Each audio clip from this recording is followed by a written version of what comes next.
Okay, let's continue this with part two. So, part two is that the second statement, which is that evil equals animalistic, basal, whatever word you want to use, primitive.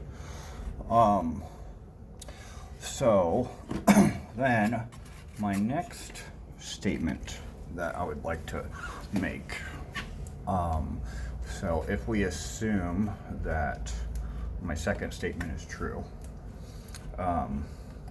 and that evil is the natural state, essentially, meaning primitive state, state of origin, however you want to word it, is that the reason capitalism works is because it is inherently part of nature, part of evolution.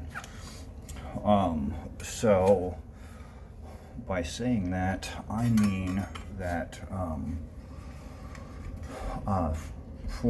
first of all, I mean true capitalism. So that means no holds barred, no laws, whatever. As soon as you introduce any kind of regulation, then capitalism automatically tends to monopoly. Period. Because the rules can be exploitative. So, anyway, the main one is patents and trademarks.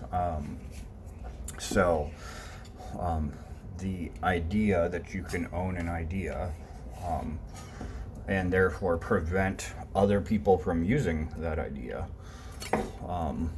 That's not part of capitalism.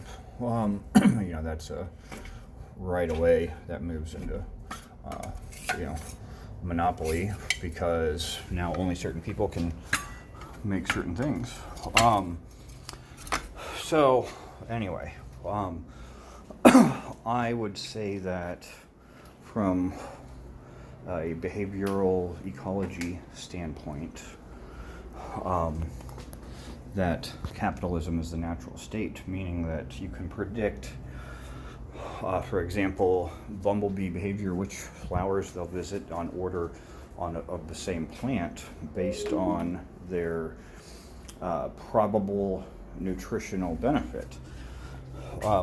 Meaning that, it's going to behave a certain way based on, its previous experience, whether that's or it's some kind of genetic memory. I don't know, but anyway,